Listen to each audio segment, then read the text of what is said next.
Om Swastiastu. Salam harmoni. Halo adik-adik, perkenalkan nama kakak Desa Ketut Trisna Lestari, mahasiswa program studi pendidikan guru sekolah dasar.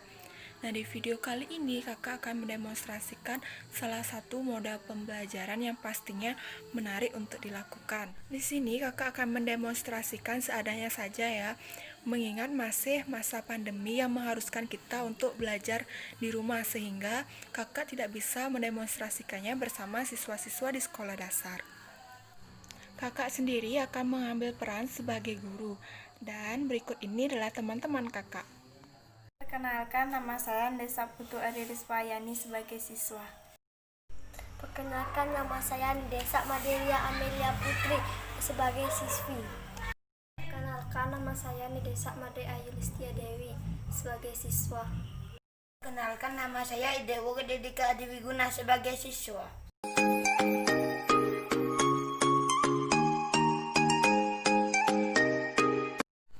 Modal pembelajaran kooperatif merupakan modal pembelajaran yang menekankan eksistensi bekerja sama atau berkelompok.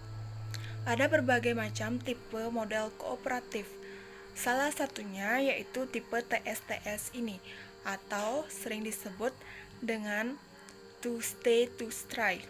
Merupakan tipe modal pembelajaran kooperatif yang memberikan kebebasan kepada kelompok untuk memberikan informasi atau hasil diskusi mereka ke kelompok lainnya. Jadi di sini masing-masing kelompok akan bertukar informasi tentang apa yang telah mereka diskusikan dengan sistem bertamu dan sebagai tuan rumah. Nah, untuk lebih jelasnya, ayo kita saksikan simulasi berikut ini.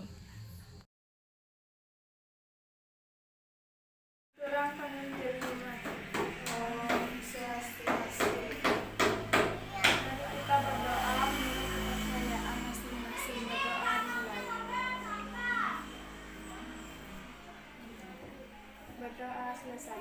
Iya anak-anak. Pagi Ibu Guru. Nah, sebelum kita lanjut ke pelajaran, Ibu akan mengecek kehadiran kalian terlebih dahulu. Bagi nama yang Ibu panggil, tolong angkat tangannya ya. Rispa, Ristia, Ria, Dika. Baik, semua hadir ya. Sudah siap untuk mengikuti pembelajaran hari ini? Sudah, Guru. Nah, kalau sudah, sekarang kita akan belajar mengenai sumber energi, macam-macam energi, dan bentuk perubahan energi. Nah, sekarang Ibu ada pertanyaan, apa saja macam-macam energi itu? Ada yang tahu? Saya Bu, Ya. Energi listrik. energi panas. Nah, benar sekali. Ada yang tahu sumber energi panas itu? Tahu.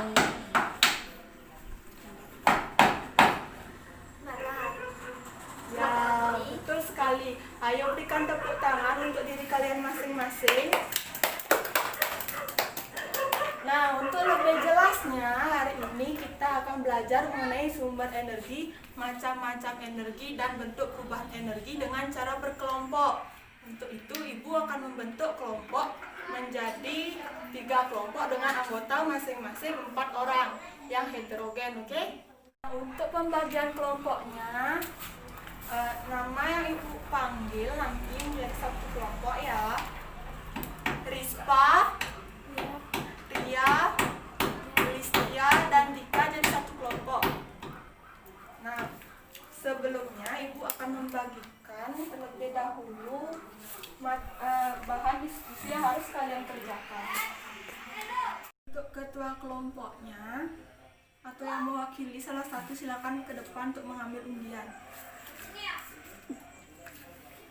Silakan dibuka. Bentuk perubahan energi. Nah, jadi itu materi yang harus kalian diskusikan. Sekarang kalian cari kelompok kalian masing-masing ya.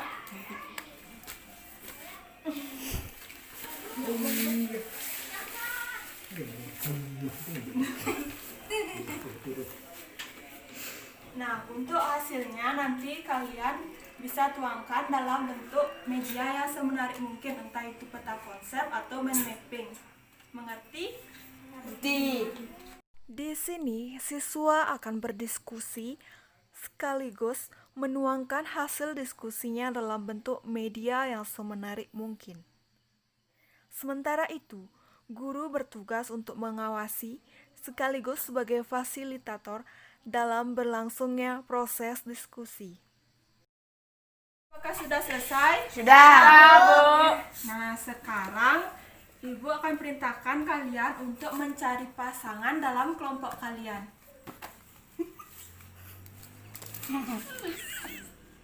Sudah? Sudah, Bu. Nah, sekarang satu pasangan bertugas sebagai tamu. Yang artinya nanti satu pasangan tersebut akan bertamu ke kelompok lainnya untuk memperoleh informasi mengenai hasil diskusi kelompok lainnya. Sedangkan satu kelompok lagi menjadi tuan rumah, yang artinya apabila ada kelompok tamu yang datang, maka tuan rumah harus memberikan informasi mengenai hasil diskusi kelompoknya kepada kelompok tamu tersebut. Mengerti? Ngerti, Bu. Ngerti, Bu? Ini energi listrik menjadi energi cahaya. Contohnya lampu pijar, lampu tabung. Dalam proses ini akan terjadi pertukaran informasi, yaitu tuan rumah akan memberikan informasi kepada kelompok tamu tentang hasil diskusi mereka, dan kelompok tamu berhak bertanya mengenai apapun yang mereka kurang mengerti pada hasil diskusi tersebut. Saat tuan rumah menjelaskan, maka kelompok tamu harus membuat hasil rangkuman dari informasi yang mereka telah peroleh. Bagaimana? Apakah sudah selesai? Sudah, Bu. Jadi setiap kelompok sudah mendapatkan informasinya, bukan? Sudah. Nah, sekarang kelompok tamu yang telah mengumpulkan informasi dari kelompok lain kembali ke kelompoknya masing-masing dan diskusikan mengenai hasil yang sudah kalian dapatkan di kelompok lainnya. Apakah bisa dipahami? Bisa, Bu. Selanjutnya, hasil yang telah diperoleh kembali didiskusikan sebelum melangkah pada proses penyajian hasil diskusi. Sebelum melangkah pada proses selanjutnya, guru sebaiknya menanyakan kepada siswa apakah proses diskusi yang dilakukan telah selesai. Jika sudah, maka guru dapat menunjuk kelompok untuk menyajikan hasil diskusi yang telah mereka peroleh. Itu untuk kelompok yang tidak ditunjuk dapat mencocokkan hasil diskusinya. Untuk kelompok yang ditunjuk mempresentasikan hasil diskusinya, menjelaskan mengenai hasil diskusi yang telah mereka lakukan. Sementara itu, untuk kelompok lainnya mencocokkan hasil rangkuman dengan apa yang dipaparkan oleh kelompok penyaji. Jika proses penyajian telah selesai, maka dapat dilanjutkan pada tahap terakhir, yaitu pemberian kuis ataupun soal latihan untuk memastikan keberhasilan dari proses pembelajaran tersebut. Karena telah selesai melakukan diskusi, sekarang Ibu akan menyimpulkan. Nah, sebelum menyimpulkan, kalian tahu tidak? Pembelajaran yang telah kalian lakukan tadi merupakan salah satu model pembelajaran kooperatif tipe TSTS, yang artinya 2 sebagai tamu dan 2 sebagai tuan rumah, atau biasanya disebut dengan to stay to stray. Nah, karena masih ada sisa waktu, maka sekarang Ibu akan memberikan kuis untuk kalian agar Ibu dapat mengetahui seberapa tingkat pemahaman kalian terhadap materi yang telah kalian kerjakan tadi. Ini untuk Ayu, untuk Ria. Nah, sekarang kerjakan ya. Tidak boleh ada yang mencontek.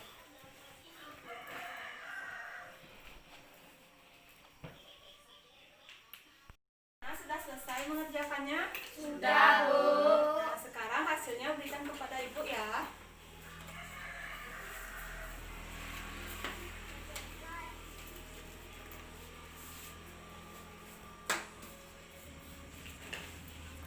Nah, baik.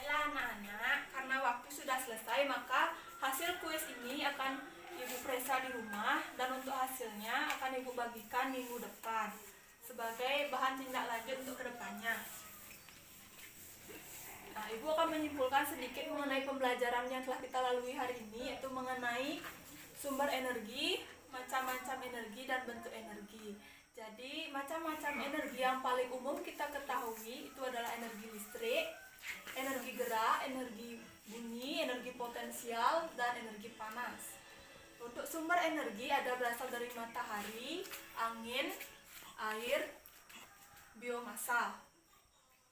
Untuk bentuk perubahan energi ada bentuk perubahan energi listrik menjadi energi gerak, yaitu contohnya kipas angin. Ada perubahan energi listrik menjadi energi cahaya, yaitu contohnya lampu pijar. Dan ada perubahan energi kimia menjadi energi cahaya, yang contohnya itu adalah lilin. Untuk pembelajaran selanjutnya, kita akan beralih ke mata pelajaran ilmu pengetahuan sosial. Dan materi yang akan kita bahas yaitu sumber daya alam. Nah, untuk itu, Rispa, silakan kita akhiri pembelajaran hari ini. Tolong pimpin doanya. Kemudian, pembelajaran diakhiri dengan melakukan doa bersama. Nah, itu dia tadi mengenai simulasi model pembelajaran TSTS. Nah, perlu diketahui model pembelajaran TSTS ini sangat cocok untuk diterapkan di berbagai jenjang atau tingkat pendidikan seperti SD, SMP, SMA atau SMK maupun perguruan tinggi. Setiap model pembelajaran tentunya memiliki kelebihan dan kekurangan. Adapun kelebihan dari penerapan model TSTS atau to stay to stray ini adalah yang pertama, mampu meningkatkan keaktifan siswa, mengingat dalam kerja kelompok ini setiap siswa memiliki tugasnya masing-masing. Yang kedua, menjadikan proses belajar siswa menjadi lebih bermakna. Yang ketiga yaitu dapat meningkatkan keterampilan berkomunikasi siswa. Yang keempat, dapat meningkatkan minat, motivasi, dan hasil belajar siswa. Dan yang terakhir yaitu yang kelima, dapat mengajarkan siswa untuk saling menghargai. Yang menjadi kekurangan dari penerapan model TSTS atau model pembelajaran to stay to stray ini yaitu yang pertama, terciptanya kelompok heterogen yang dibentuk oleh guru memungkinkan adanya siswa yang tidak cocok dalam kelompok tersebut. Yang kedua, guru cenderung lebih sulit mengelola kondisi kelas. Dan yang terakhir, yaitu adanya kelompok yang beranggota ganjil atau misalnya beranggota 5.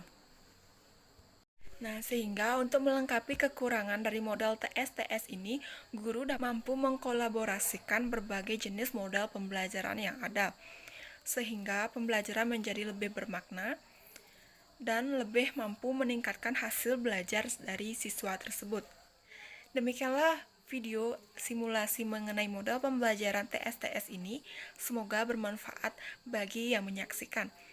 Dan apabila ada kesalahan dalam video ini, saya mohon maaf yang sebesar-besarnya. Akhir kata saya ucapkan terima kasih dan Parama Santi. Om Santi Santi Santi Om. Salam harmoni. Sampai jumpa.